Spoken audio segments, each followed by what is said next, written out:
Yo, what's good, everybody? Welcome to the first episode of Yth On Pod. I'm super excited to be welcoming the new year with you guys and being able to stay in the Word and get connected even if we're not together. Exactly. And guys, we have a major announcement already. First episode. We're 2, 3. We're going on tour. Not really, but soon. Soon. Just y'all wait. Yeah. But yeah, man, we're super excited for Yth On Pod. Super excited. I'm one of your hosts, Jay SHIFFLETT, and across from me, who we got, man? John CASALASPRO. Yes, we do. J Cass. And Jay SHIFFLETT. Let's go. We're super excited. And, hey, man. I'm ready to hop in. Start off with some questions. So this, a little bit of backstory on Yth On Pod. You know, this first episode is going to be more on the calmer side. Just going to, learn about me and John. We're just going to answer some of the questions you had from us. On our little stories, we posted like a question box on Youth Story, our personal stories, and you guys asked us some questions. So we're going to be answering those today. Yes. So go ahead and comment if you left a question and if you liked our answer or not. Yes. And, in the future, we're going to be doing multiple different things, Bible stories. We're going to be having special guests on, just talking about real life things, So we're super excited. Let's hop in. Bet. All right, so the first question, okay? How did you realize you were called into youth ministry?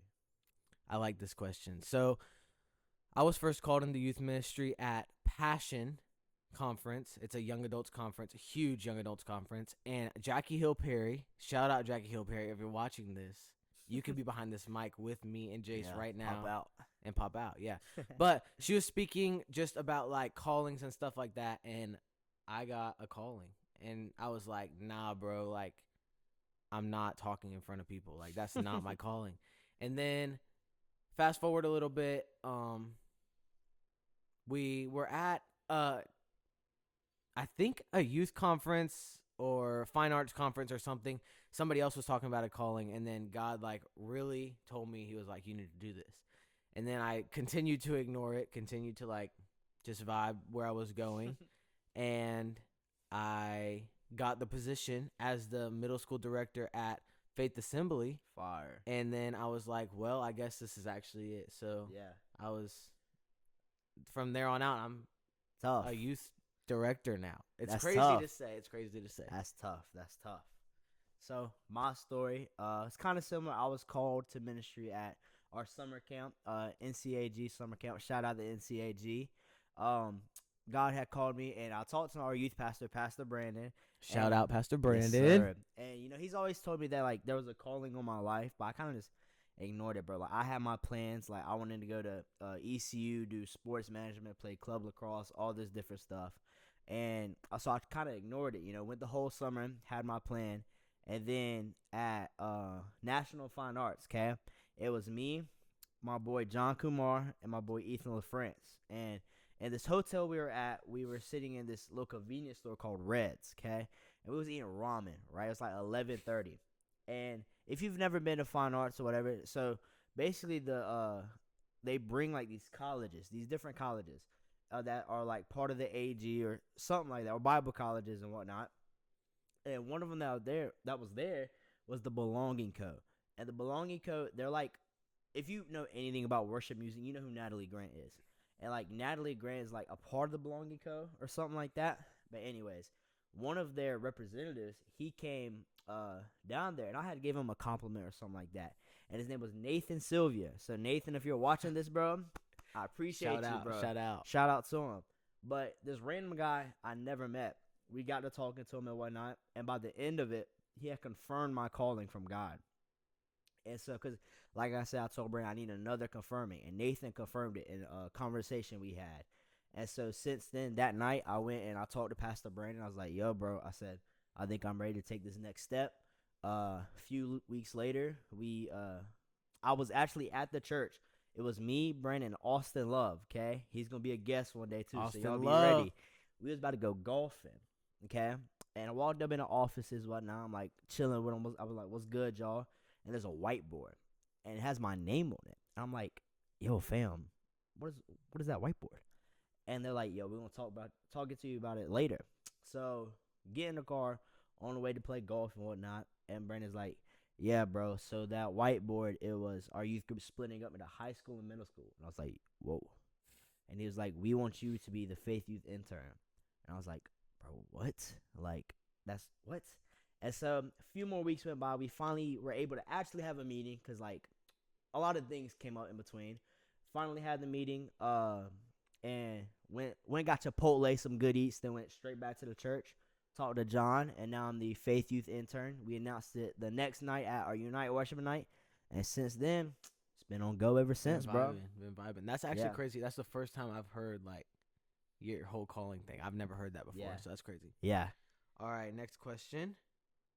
What we got? You want to ask me or you want me to ask you? You ask. Yeah. What's your biggest struggle? My biggest struggle. I think my biggest struggle. We actually talked about this at Connect Groups the other night. Yeah. And hey, if you're in Greenville, North Carolina, first off, pop out to Faith Youth, bruh. Stop Faith playing Youth. around with us, okay? 5005 Corey Road, Winterville, North Carolina. Yeah. 28590. Word. And if you're not there, you're not around. You're not around. Come on, bro. So you're square. Be there. Yeah, be there. We have youth every Sunday nights. Middle school is from 6 to 7. 6, 7, you know what I'm saying? That's High crazy. school is from 6 to 8. And then on Wednesday nights, middle school and high school is both from 7 to 8. So be there. And so at our Connect groups, our middle school Connect groups, me and John have the privilege of leading that. I actually talked about this a little bit Thursday night. But I think my biggest struggle is my pride. That when, like, I face something, whether it's, like, temptation, lust, pornography, whatever it is, you know, I try to deal with it on my own instead of, like, giving it to God or, like, talking to my accountability partner or whatnot. I'm just kind of like, yo, Jace, you got it, bro. Like, just thug it out. But, like, that's not what we're supposed to do, bro. We're supposed to talk to God, you know, give it to God. Because we can't beat these things like the depression, anxiety, whatever, by ourselves. Like, we need God to, like, truly help us and heal us from it. And so I think that's my biggest struggle is, like, my pride getting in my way to like, not turn to God. You know what I'm saying? Yeah. So, yeah.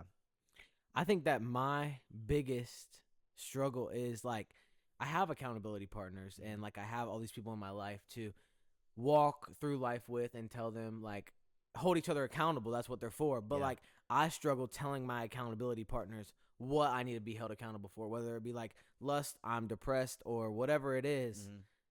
I don't want to tell them my problems. I don't want to tell nobody my problems. So, like, that's my biggest struggle is actually telling them my problem. Yeah. And then, like, I try to take, like Jay said, I try to take care of it on my own. And, like, I get into my word. And then I get burnout on my word. And so, like, then I had to go to my accountability partners and be like, oh, I didn't read my word for the last 3 weeks. And then I'm, like, in this dark pit because I haven't been in my word. Yeah. And, like, it's just a downhill spiral. So I need to do better with that, like, continuously now. Is, like, I need to tell my accountability partners. And, like, I guess that is pride. Like, I need to have less pride and just tell them, like, hey, I've been lusting, or I've been depressed, or I haven't been in my word. Like, I just need to tell them. Yeah, like, that's real, bro. Pride's a big thing for sure. For sure. Yeah. Next question. This one's going to be for you, John. Uh-oh. Can you break down the understanding of Jesus being God? I can. I thought we were going to the next question. Jace got off track a little bit right there. Oh, my fault. But I will answer that question. I will. So,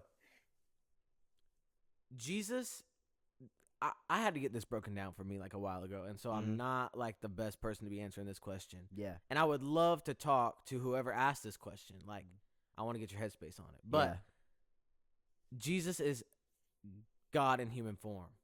So, like, it's 100% God and 100% human. But, like, Jesus, he went through what we go as, like, he felt what we feel as humans. So, like, he felt getting mad. He felt depression. He felt all that stuff. And then God, he has all the godly traits. So it's the same thing. Just Jesus is God in human form. Yeah. So, like, God can relate to us. Like, God wants to relate to us. So he was Jesus, so he knows what we are feeling here on earth. Yeah. And that's like that's the best I got for that. Yeah. Like, that's the best answer I have for that. I think, that's good. I ain't gonna lie, chap. That question was asked on my Instagram story, but I saw it. I was like, hey, John, you got that, bro, because I did not know how to answer that correctly. And like, it's not the best answer, but it gives that you was a little great. bit more clarity on like what it is, because that is confusing. Like, it's a holy trinity, Yeah. and it's confusing. Bro, I'm in But ministry and I still have a whole bunch of questions just about that. know that God wanted to feel what we feel, Mm-hmm. and so He sent Jesus to feel what we feel, Yeah, and so that's how for He real. can be God. Which I'm sure that God could have figured out like how we feel. He Definitely. knows. He knows, yeah. He made us, but like All knowing.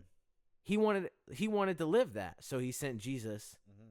same 100% human, 100% God, and so He knows what we feel, and so like that should be enough to tell your account, like what we were talking about just now. That should be enough to tell your accountability partner like what you're going through, because like God went through that. So it's crazy to think about, but that is the best answer I have right now. And come to the next podcast, because I'm sure that I will think of something between now and then, and I'll hit it up in that. Some of these questions too, man, like I wouldn't be shocked if like they get re-brought up like on accident in further episodes. Yeah. So like that just means y'all gotta be tuned in, you know. Tune We in. might give it like somebody else might have a better answer for you. Right. So you just gotta stay tuned. Right, bro. right. I think that was a great Because I'm answer, not John. perfect. Jace isn't perfect. Sure We don't ain't. know everything. Nah. And we're growing just Yeah. as you guys are. So, Yeah. yeah. Great answer, John. Great answer. Bet. Let's see. Next question. This is for Jace. Okay. And he can go ahead and expose me if he wants to. Not too much, though. Not too much. Okay. Why do you think Thomas was such a doubter? Word. All right. Not too much, Jace. So not too I'm not, bro. I'm not. But so we was talking about this in the truck earlier, right? And then John goes, "Bro, why did somebody even ask that question?" I was like, "John, what do you mean that's a valid question?" And he just stares at me. He was like, "Bro, how do they know he's doubting?" I said, "John, Thomas in the Bible." Bro, this man John thought we was talking about our boy Thomas Shepard. It's bro. valid. It's No, valid. it's not. It's No, it is not, valid. bro. Whatever. We gonna Because Thomas low-key be a doubter. Like, bro, stop Thomas- hating on my boy, bro. I'm That's just my kidding. guy, bro. No, I'm he's just kidding. not. I'm just kidding. All right, we gonna hop in. So why do we think Thomas was such a doubter? And it's like it's low key a simple answer in my opinion, but like, bro, Thomas was human. Like if you don't know anything about Thomas the Doubter, basically Thomas, he was one of the disciples, and he was known as Thomas the Doubter because when Jesus was resurrected, you know, some of the disciples saw it or whatnot, and one of them, I don't remember who, I can't lie, went back to Thomas like, bro, Jesus is alive, and like Thomas was like, bro, stop playing with me, bro. He's dead, bro. I saw him crucified, you know? And so, like, I ain't gonna lie. If I was Thomas, bro, I'd be the same way. Like, if I see my boy John getting killed or whatnot, and then 3 days later somebody's like, bro, he's alive again, bro, I'd be doubting too. And so, like, I think, like, that's why Thomas was a doubter, because, like, he was human. He saw Jesus get crucified or whatnot, knew he was dead, saw him in the tomb, and then, I mean, one of his boys is just like, bro, he's back. And so, like, I think that's why Thomas was a doubter. But that's also where we get the scripture from that, like, where it's like, blessed are those who, like, don't see me and believe or whatnot. Because Thomas was like, yeah, I got to, like, touch his, like, scars in his, like, side or something like that to fully believe. And then Jesus came to Thomas. And so, I mean, I think that's why Thomas was a doubter. Because, like, bro, he's human. I mean, it was a valid reason to doubt, in my opinion. Yeah, I agree. So I agree. He hit that right on the head. Like, yeah, I would be doubting too. nah, for sure, skis. And just to preface this, I did know about Thomas in the Bible. I was just not thinking straight. He did it. Yes, I did. Anyways, next question, and I think this is a both of us question. You know, question number 4. Yeah. Do you think life is a treasure or a tragedy? Do you want to hit it first? I'll hit it. All right. I think that life is such a treasure. Like, yes. the fact that we get to live this life before we go live eternally with Jesus is such a treasure. Like, we make life whatever we want it to be. Like, if we want to live a life of craziness all the time, we can do that. Yeah. If we, like, want to live a life of holiness all the time, we can do that.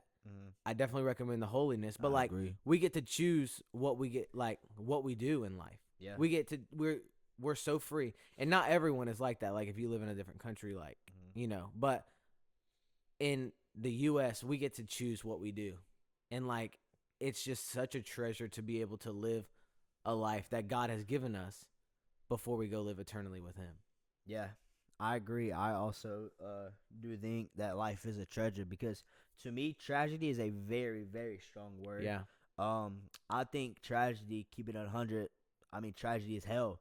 I mean, nobody wants that, and not hell is in the cuss word, but like hell. You know what I'm saying? Yeah. And so, like, bro, you might think like I've had to try to keep this mindset always. You know, just with like things that have happened in my life, but like, bro, things may be hard, but I promise you, like, it could get a lot worse. So you're truly blessed to be in the position you're in. Like, life is a treasure, bro. We get this once. Like, Mhm. we are truly, truly blessed. Like, there are some people who genuinely have it bad. And, like, most of the people I know, like, yeah, we struggle with things. Yeah, like, some of the people I know come from very hard situations or whatnot. But, like, bro, your life is a treasure because things could truly be a lot worse. And so, like, I mean, like to me, life is a treasure, bro. Because, like I said, tragedy is hell to me. Like, you know what I'm saying? I like it's enough to say that like someone died for you. Yes, So it's a that's gift. enough of a treasure. Yes, Like there should be no tragedy in that because Jesus died for us to live. I agree. Us, like Jesus died for us to live a sin-filled life, Yeah, and we could ask for forgiveness, and that's exactly. Like if Jesus, we right now we should all truly like our lives could be tragedy. Like we're all supposed to go to hell, bro. Because like none of us live perfect lives. Like whether you're a lead pastor, a missionary, we definitely don't live perfect lives. Yeah. Like if we are supposed to be going to hell with the sinful lives that we live, but God gave His one and only Son, Jesus Christ, to die on the cross for us, and that's a treasure. Yeah. Seriously, That's a like gift the from only God. treasure you should ever have to. Like every time that you think that life is tragic, or what was the word that they used? Tragedy. A tragedy, yeah. Yeah. Every time you think that, just think about the one that died for you, because agree. that's enough to end all tragic things in your life. Mm-hmm. And I'm not saying that life is ever going to be perfect because it was not meant to be, Yeah. but it's such a treasure because the one died for us. Yeah. And that's it. I agree. Yeah.